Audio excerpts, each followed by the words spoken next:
கிறிஸ்துவுக்குள் பிரியமானவர்களே, மறுபடியும் உங்களோடு கூட இணைந்து ஆண்டவருடைய நாமத்தை தொழுது கொள்ளவும், இந்த ஆராதனையில் உங்களோடு கூட பங்கெடுக்கவும் கடவுள் கொடுத்த நல்ல வாய்ப்புக்காக நான் கர்த்தரை துதிக்கின்றேன். நாம் கடவுளிலும் கடவுளுடைய வார்த்தை நமக்குள்ளும் அது நிலைத்து நிற்க வேண்டும், நீடித்து ஓங்க வேண்டும் என்று இந்த ஆண்டினுடைய ஒவ்வொரு வாரங்களையும் நம்முடைய தியானத்தின் கருப்பொருளாய் கொண்டு அந்த மைய கருத்தை நோக்கிய நம்முடைய ஒவ்வொரு தியானங்களையும் நாம் அமைத்துக் கொண்டு வருகின்றோம். ஆண்டவருக்குள்ளாக நிலைத்திருக்கின்றவர்களாய் காணப்படுகிற நம்முடைய வாழ்க்கையிலே ஆண்டவர் நமக்காக மரித்தவர் மட்டுமல்ல, நமக்காக உயிர்த்தும் இருக்கிறார் என்கிற நம்பிக்கையில் நிலைத்திருங்கள் என்பதை கடந்த வாரங்களில் உயிர்ப்பின் பண்டிகையாக நாம் அனுபவித்து மகிழ்ந்தோம். இப்படிப்பட்ட மகிழ்ச்சியான உயிர்த்தெழுந்த ஆண்டவரை ஆராதிக்கின்ற நம்முடைய வாழ்க்கையில் காணப்பட வேண்டிய ஒரு சில குணாதிசயங்கள், அந்த குணாதிசயங்களில் நாம் நிலைத்திருக்க வேண்டியதன் அவசியங்களை குறித்து இந்த வாரமும் நாம் சற்று நேரம் தியானிக்க இருக்கின்றோம். கிறிஸ்துவுக்குள் பிரியமானவர்களே, வாசிக்க கேட்ட ஆதியாகமம் 18வது அதிகாரத்தினுடைய முதல் பாகம், இந்த முதல் பாகமானது நமக்கு கற்றுத்தருகிற ஒரு செய்தி என்பது, ஆபிரகாம் மம்ரே என்கிற சமபூமியில் வாசம் பண்ணுகிற பொழுது ஒரு மதியான பகலின் உஷ்ண வேளையிலே அவர் தன்னுடைய வீட்டுக்கு வெளிப்புறத்தில் அவர் அமர்ந்திருக்கின்றார். தன்னுடைய கூடார வாசலில் அமர்ந்திருக்கின்ற அந்த சூழ்நிலையில் அவருடைய இல்லத்தை நோக்கி 3 நபர்கள் வந்து நிற்பதை தரிசனமாய் காணுகின்றார். அவருக்கு எதிராக நிற்கின்ற அந்த 3 நபர்களை பார்க்கிற பொழுது ஆபிரகாம் ஓடி சென்று அவர்களை வருந்தி அழைத்து தன்னுடைய வீட்டுக்குள் அவர்களை அழைத்து கொண்டு வந்து அவர்களுக்கு உணவளித்து அவர்களை இளைப்பாறச் செய்து அவர்களை தங்கள் வழியை நோக்கி செல்லுவதற்கு அவர்களை அனுப்புகிற ஒரு காட்சியை நம்மால் பார்க்க முடியும். யார் அந்த 3 பேர்? எங்கிருந்து வந்தவர்கள்?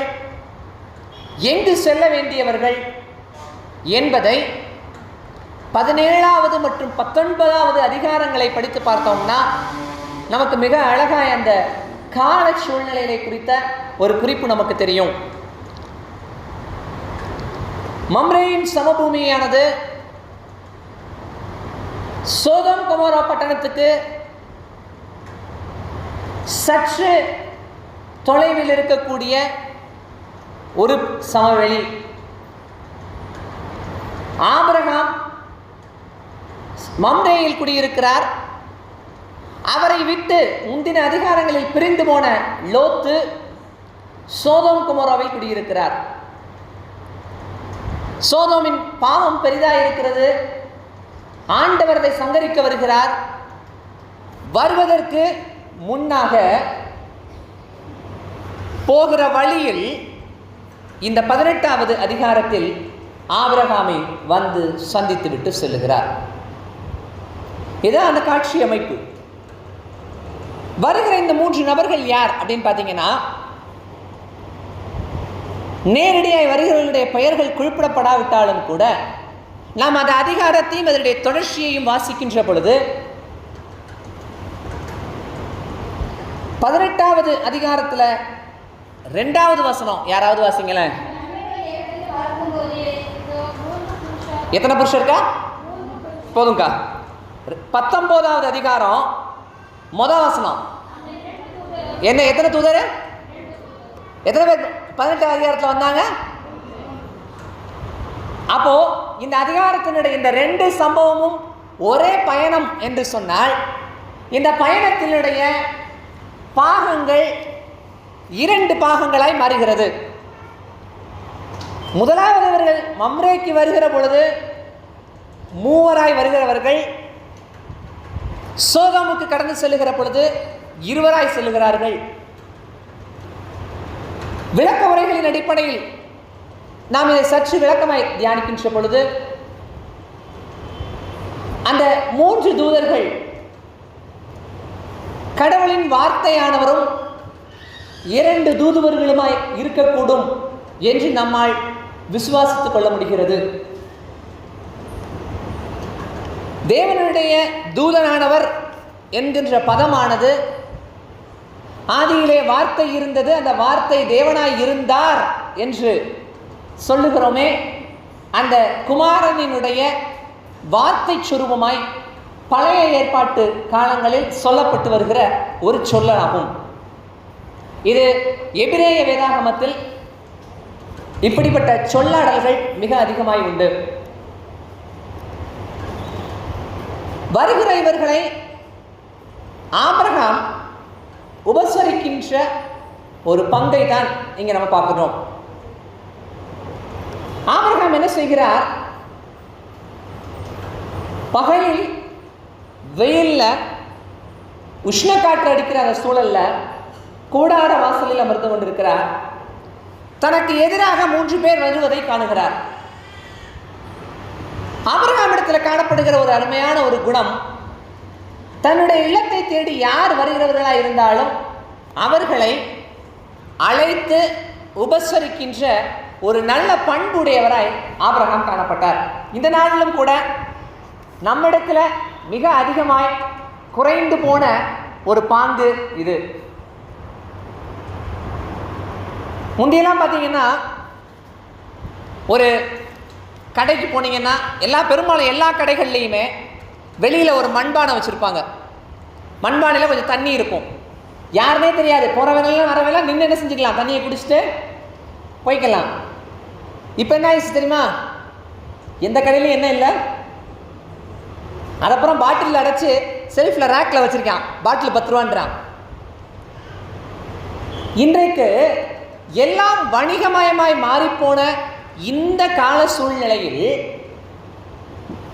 அதை நாகரிகம் என்று பெருமை பாராட்டிக் கொள்கிற நம்முடைய தலைமுறையில் வரலாற்றின்படி நாகரிகமே இல்லாத கற்காலத்தில் வாழ்ந்த ஆபிரகாம் நமக்கு இந்த விருந்தோம்பலை கற்றுக் கொடுக்கிறார் என்பது எவ்வளவு அதிசயம் இல்லையா? இன்றைக்கும் நமக்கு ஒரு மிகப்பெரிய சவாலாக ஆபிரகாம் நின்று கொண்டிருக்கிறார் என்பதை மனதில் வைத்துக் கொள்ள இந்த காலை வேளையில் கடவுள் நம்மை அழைக்கின்றார். கடவுளுடைய மக்கள் என்று, கடவுளிடமிருந்து ஆசீர்வாதம் பெற்றுக்கொண்டவர்கள் என்று பறைசாற்றி கொள்ளுகிற நம்முடைய வாழ்க்கையில் ஆபிரகாமிடத்தில் காணப்பட்ட அந்த விருந்தோம்பல் பண்பு இருந்துச்சா அப்படின்னா, இன்னைக்கு இருக்கிறதா அப்படின்னா, ஒரு அளவுகோல் வைத்து பார்க்க நம்மளால முடியுமா? சரிங்க, இது ஆபிரகாம் கிட்ட மட்டும்தான் இருந்ததா அப்படின்னு இல்லை. 19வது அதிகாரத்தினுடைய துவக்கத்தில் லோத்துவினிடத்திலும் இதே பங்கு உண்டு. நீங்க அந்த 19வது அதிகாரத்தினுடைய முதல் வசனத்தை கொஞ்சம் வாசிங்களேன்.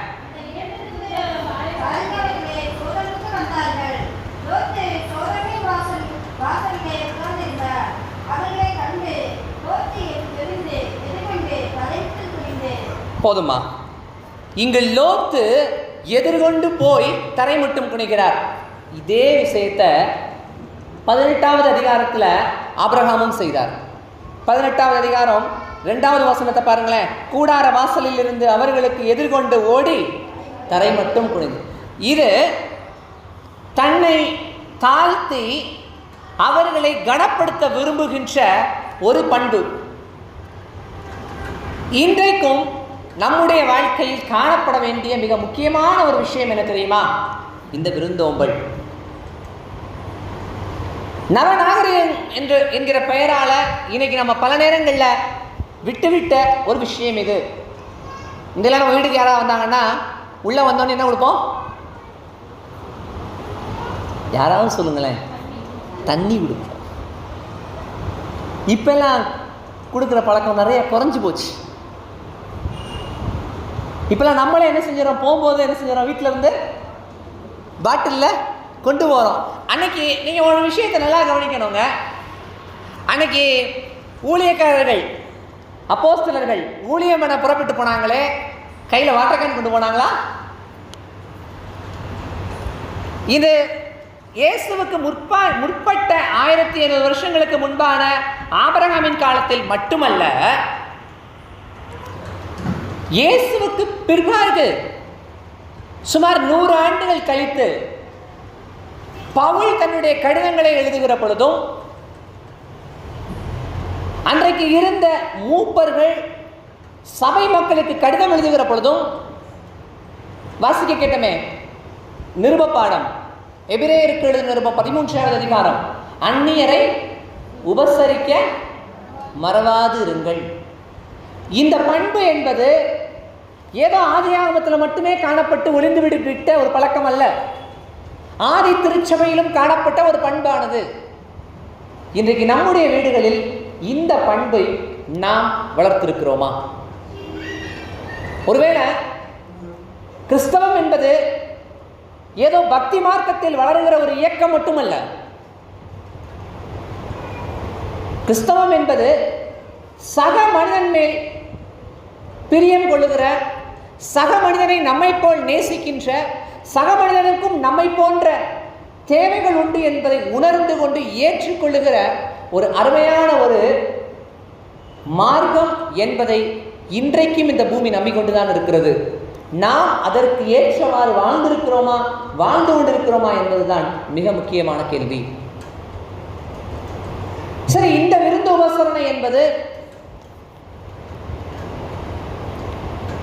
ஆபிரகாம் பண்ணாரு,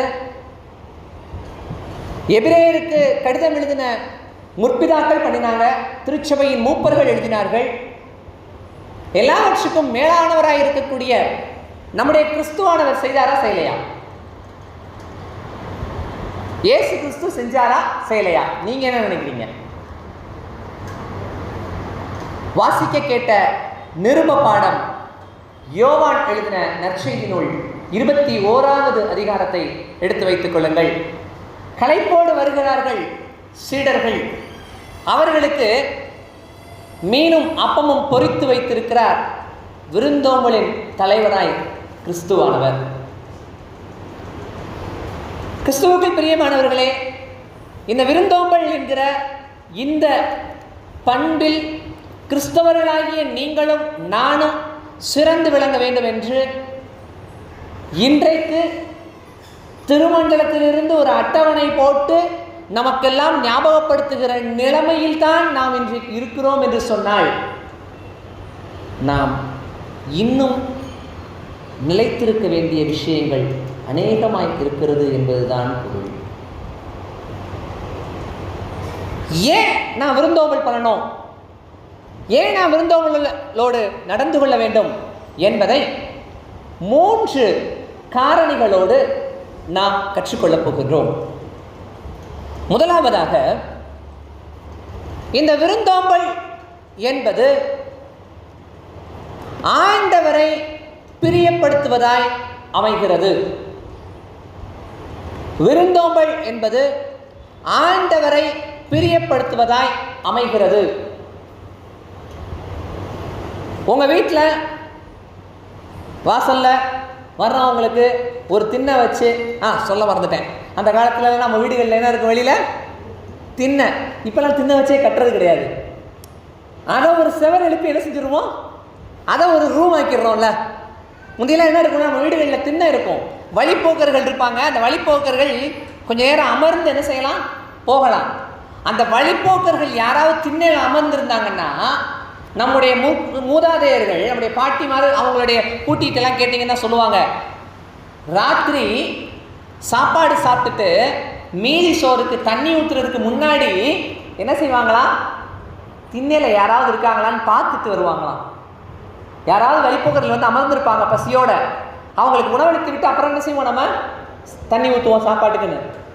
முந்தையெல்லாம் திண்ணையில் அப்படி அமர்ந்திருக்கிறவர்களுக்கு மோர் கொடுப்பாங்களாம், தண்ணி கொடுக்க தண்ணி பானை வச்சுருப்பாங்க, மோர் கொடுப்பாங்க என்பதெல்லாம் நாம் கேள்விப்பட்டிருக்கக்கூடிய படித்திருக்கக்கூடிய வரலாறுகள். ஆனால் அந்த வரலாறுகள் எல்லாமே இன்றைக்கு வெறும் வரலாறாக மாத்திரமே இருக்கிறது, நம்முடைய நடைமுறையில் இல்லை. சரி, இப்படி எடுப்போம். ஒருவேளை நம்முடைய வீடுகளில் அல்லது நம்முடைய இடங்களில் வருகிறவர்களுக்கு கொஞ்சம் தண்ணி வச்சுருக்கோம் வச்சுக்கோங்களேன்.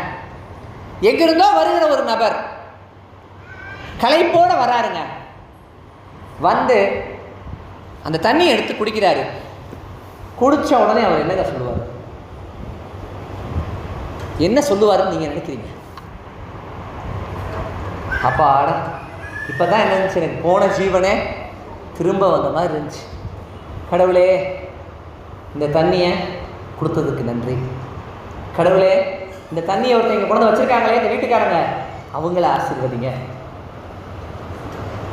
கடவுளே, இதே மாதிரி இன்னும் பல பேர் பின்னாடி வந்துக்கிட்டு இருக்காங்க, அவங்களுக்கு இது மாதிரி தண்ணி என்ன செய்யணும், பயன்படணும் என்று அந்த நபர் கடவுளை போற்றுவதற்கு நாம் ஒரு வாய்ப்பை ஏற்படுத்தி கொடுக்கின்றோம்.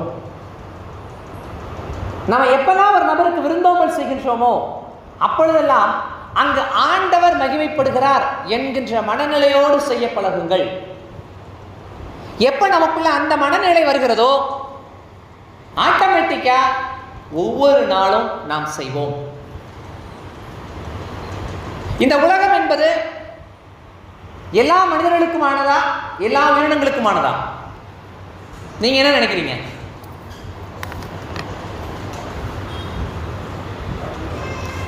எல்லா உயிரினங்களுக்கும் ஆனது.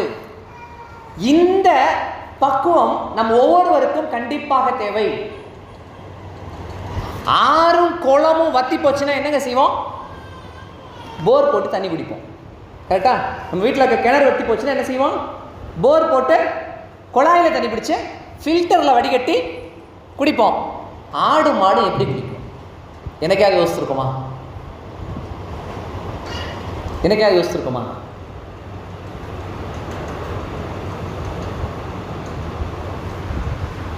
அப்போ இந்த உலகத்தில் நாம் மட்டும் வாழ்றதுக்கு கடவுள் என்ன செய்யல? உலகத்தை படைக்கல. அவைகளுக்கும் என்ன செய்திருக்கிறார்? இந்த உலகத்துல கடவுள் ஒரு இடம் கொடுத்திருக்கிறார்ல. அப்ப அவைகளை குறித்த விருந்தோம்பலின் பண்பு நம்ம இடத்துல இன்னைக்கு இருக்கா? இஸ்ரவேல் ஜனங்கள் நடந்து போனாங்களா? நடந்து போனாங்களா? எத்தனை வருஷம் நடந்து போனாங்க? 40 வருஷம். எங்க நடந்து போனாங்க? வனாந்திரத்தில் நடந்து போனாங்க இல்லையா? என்ன சாப்பிட்டாங்க? சாப்பாடு என்ன சாப்பிட்டாங்க? சரி, அவங்களுக்குலாம் மேல இருந்து விழுந்துருச்சு. தண்ணி குடிச்சாங்களா? மாறாவில் இருந்து கிடச்சிச்சு, அப்புறம் மலையை உடைச்சு கிடச்சிச்சு, மேலே கிடச்சிச்சு, அதில் பிடிச்சிக்கிட்டாங்களா? சரி, அப்போ அங்கே அவங்க போனது மனுஷங்க கொண்டு போனாங்களா, மிருகங்களும் போச்சா? அப்போ அந்த மிருகம்லாம் 40 வருஷம் எதை சாப்பிட்ருக்கும்? கூட போன மிருகங்கள் 40 வருஷங்களாக எதை சாப்பிட்டு இருக்கும்? உங்களுடைய கற்பனைக்கு கொஞ்சம் தீனி போடுங்களேன். அப்போ கண்டிப்பாக அந்த வழிகளில் என்ன இருந்திருக்கும்?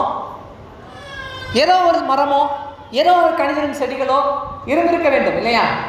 அப்ப இந்த உலகம் என்பது எல்லாருக்குமானது.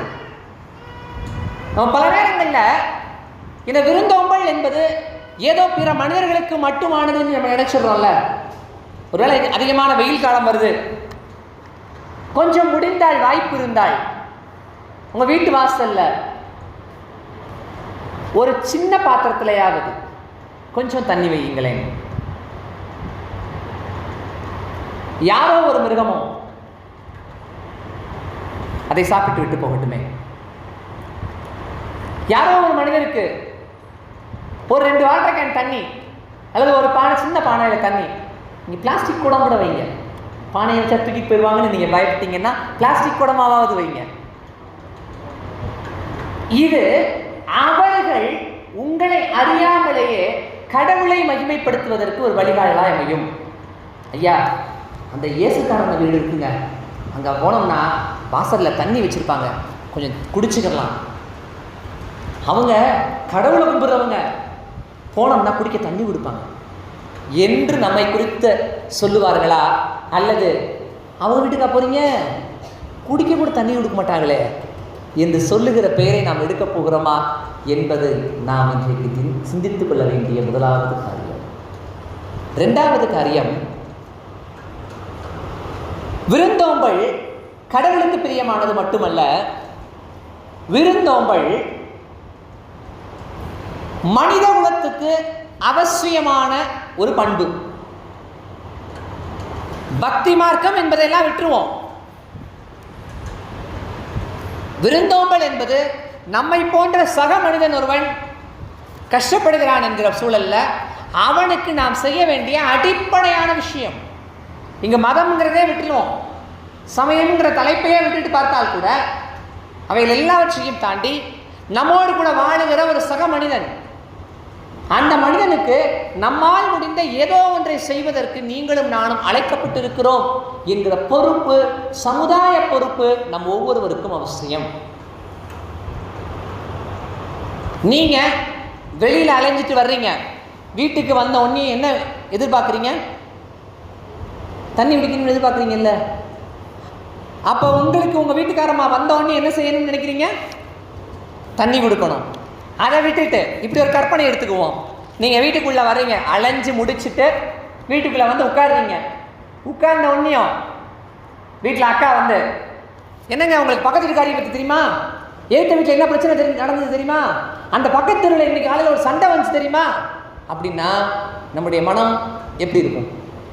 என்ன சொல்லுவோம் பதிலுக்கு?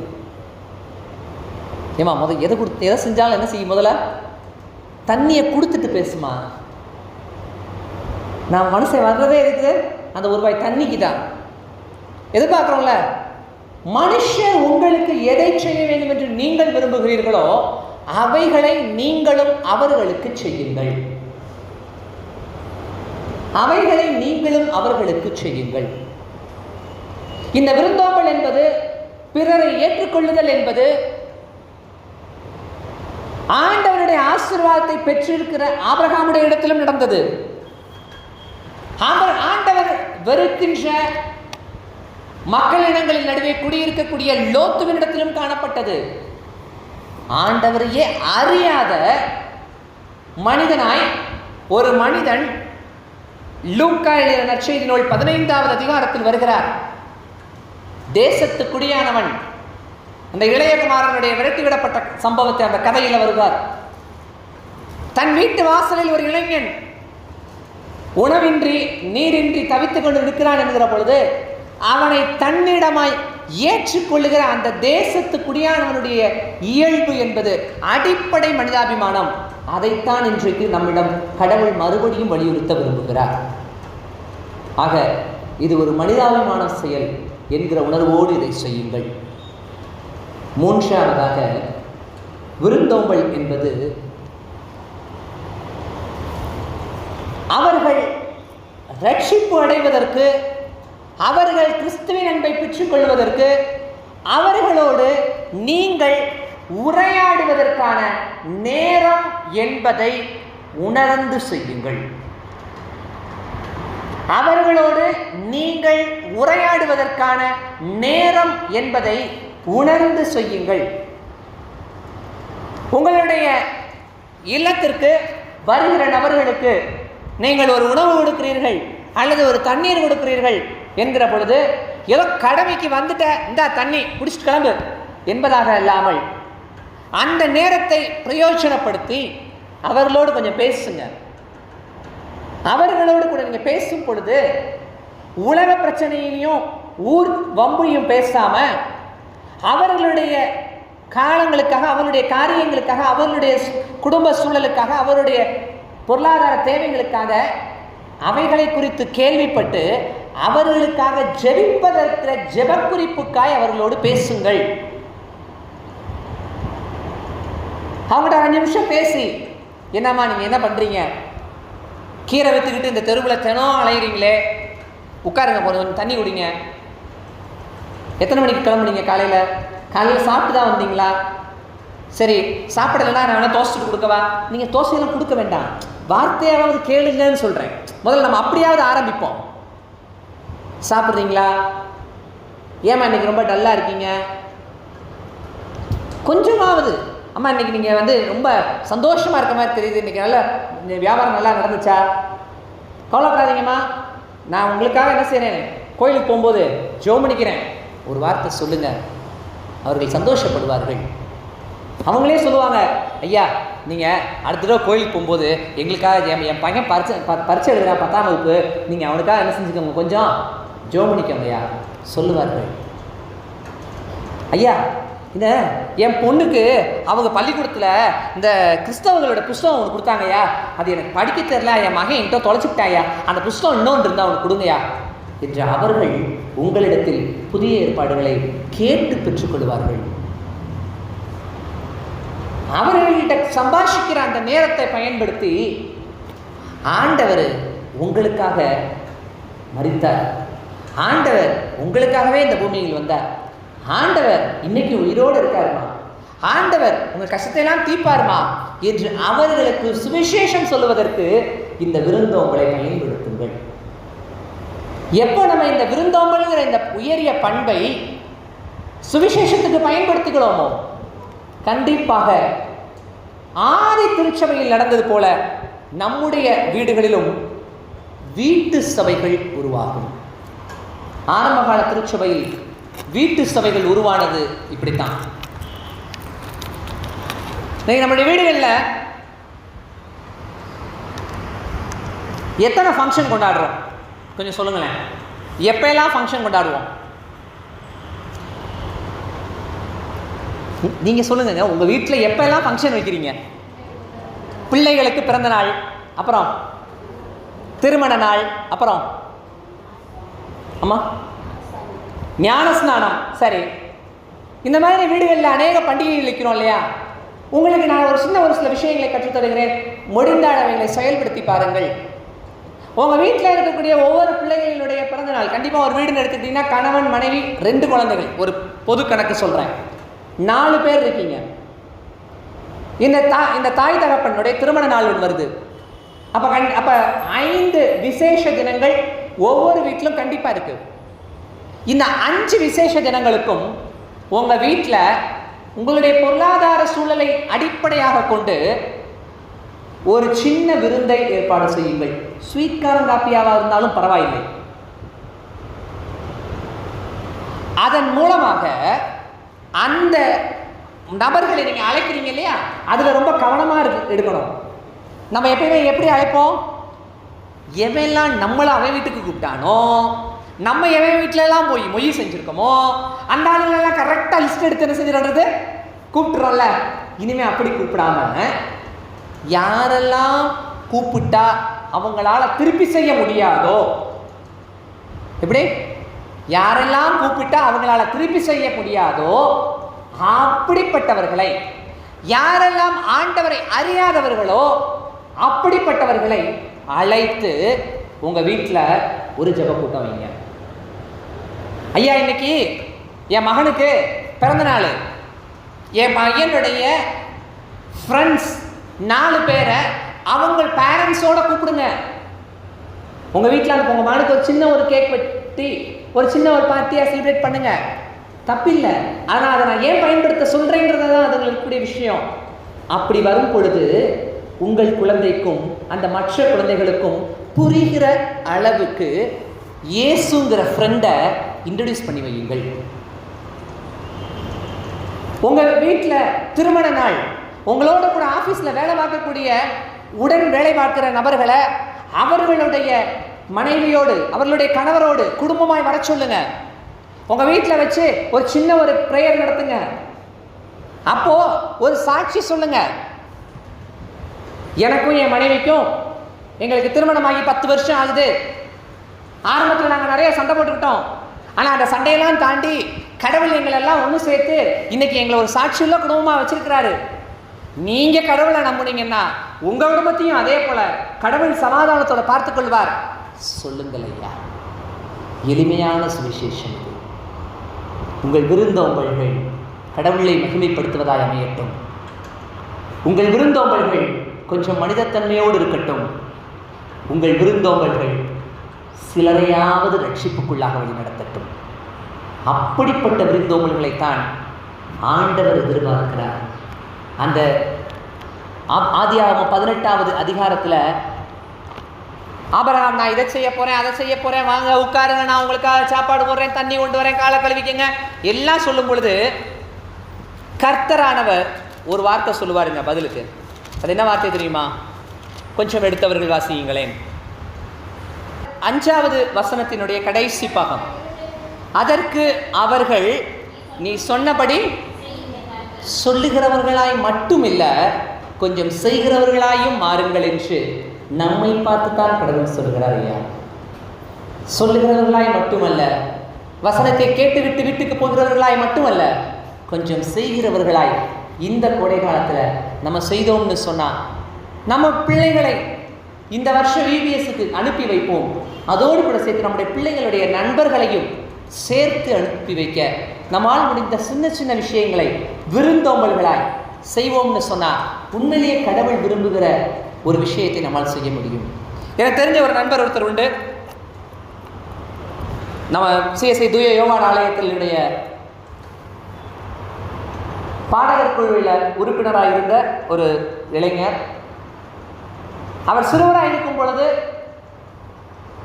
அவர் சுமார் இங்கேருந்து ஒரு 10 வருஷத்துக்கு முன்னாடி அவர் பள்ளியில் படித்து கொண்டு இருக்கும் பொழுது என்கிட்ட வந்து சொன்னார், ஆனால் எனக்கு அடுத்த வாரம் பர்த்டே வருது, நான் என் ஃப்ரெண்ட்ஸ் எல்லாம் கூப்பிட்டு வர்றேன், என் ஏரியாவில் இருக்கிற பசங்களெல்லாம் கூப்பிட்டு வர்றேன், நீங்கள் அவங்களுக்கு எப்படியாவது அவங்களுக்கு இயேசுவை பற்றி கொஞ்சம் சொல்லிடுங்கண்ணேன்னாரு. சரி தம்பி, கூப்பிட்டு வாங்க, நம்ம ஆஃபீஸ் பக்கத்தில் தான் இருக்குது, நீங்கள் நம்ம ஆஃபீஸ் கூட்டிகிட்டு வாங்கன்னு. நானும் எல்லாம் ரெடி பண்ணி வச்சுட்டேன். ஏன்னா சொன்ன பையன் வந்து 11ஆம் கிளாஸ் படிச்சுட்டு இருந்தார். அப்போ அவருடைய நண்பர்கள் எந்த வயசில் இருப்பாங்க? அப்போ டீனேஜ் வயசில் இருப்பாங்கல்லம்மா. நானும் யோசேப்பு ஆதியாகமம் 39 அதிகாரம்லாம் எடுத்து வச்சுட்டேன் பிரசங்கம் பண்ணுறதுக்கு, எல்லாம் ரெடி. டைம் வந்துச்சு. வாசல்ல கதவு திறக்க சத்தம். ரொம்ப ஆசையாக போய் கதவை திறந்தேன். ஒரு 7 பேர், 7 வயசு பையங்க, அவருடைய நண்பர்கள், அவருடைய நண்பர் வட்டம்னு சொல்லி 2ஆம் கிளாஸ், 3ஆம் கிளாஸ், 4ஆம் கிளாஸ். இவங்கெல்லாம் யார் பண்ணேன்? ஆனால் இவங்க தானே எனக்கு ஏரியா ஃப்ரெண்ட்ஸு. இவங்க தானே வீட்டில் சொன்னபடியே கேட்க மாட்டேங்கிறாங்க. இவங்களுக்கு எப்படியாவது இயேசு பற்றி சொல்லிடணும்னே, இவங்களுக்கு சொல்லுங்கண்ணேன்னாரு. சரி அப்படின்னு அப்புறம் அந்த பசங்களை உள்ள விட்டு அந்த பசங்களுக்கு மாதிரி ஒரு பாடல் சொல்லிக் கொடுத்து, ஒரு ஆக்ஷன் சாங் சொல்லிக் கொடுத்து, அவங்களுக்கு இயேசுங்கிற ஃப்ரெண்டை அவங்களுடைய மொழிக்கு ஏற்றவாறு அவர்களை அறிமுகப்படுத்தி அவர்களை அனுப்பி வைத்தோம். இன்றைக்கு கர்த்தருடைய கிருபையினால் நம்முடைய திருமண்டலத்தில் HMS மிஷனரியாக அந்த சகோதரர் பணி செய்து கொண்டிருக்கிறார். அடுத்து போதகராக தன்னை உயர்த்திக் கொள்வதற்கு, தன்னை ஆண்டவருக்காக அர்ப்பணிப்பதற்கு அவர் தன்னை ஆயத்தப்படுத்தி கொண்டிருக்கின்றார். அவருக்காகவும் நீங்கள் ஜெபித்துக் கொள்ளுங்கள். அவருடைய பெயர் ஜோசப் தேவபிரியம். இப்படிப்பட்ட சாட்சிகள் நம்முடைய சபையிலிருந்தும் எழும்ப வேண்டும் என்பதுதான் ஆண்டவர் விரும்புகின்ற ஒரு காரியம். இப்படிப்பட்ட நல்ல சாட்சிகள் நம்மிடமிருந்து எழும்புவதற்கு நம்மை நாமே அர்ப்பணித்து கண்களை மூடி ஜெபம் செய்வோம். நல்ல தகப்பனே, நீர் எங்கள் மேல் கிருபையாயிருக்கிறீர். நீர் எங்களை அறிந்திருக்கிறீர். நீர் எங்களை விசாரித்திருக்கிறீர். நாங்கள் தாகத்தினால் நாவறண்ட காலத்திலும் எங்களுக்கு ஜீவ தண்ணீரை தருகிற நீர், உம்மை அறிந்திருக்கிற பிள்ளைகளாகிய நாங்கள் அப்படிப்பட்ட ஜீவ தண்ணீரை மற்றவர்களுக்கு கொடுக்க வேண்டும் என்று நீர் விரும்புகிறீர். சமயம் சார்ந்த வளர்ச்சியாக மட்டுமல்ல, சமுதாயம் சார்ந்த வளர்ச்சியாக, மானிடம் சார்ந்த வளர்ச்சியாக எங்களுடைய வாழ்க்கையை நாங்கள் வாழ்வதன் மூலமாக உம்முடைய வார்த்தைகள் எங்களுக்குள் நிலை பெறட்டும்.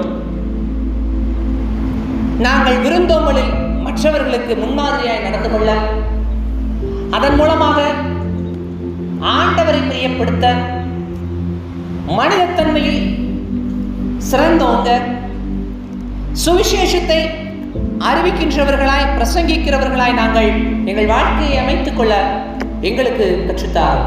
நீர் மாத்திரம் மகிமைப்படும். இயேசு கிறிஸ்துவின் நாமத்தில் ஜெபிக்கிறோம் நல்ல பிதாவே. ஆமேன், ஆமேன்.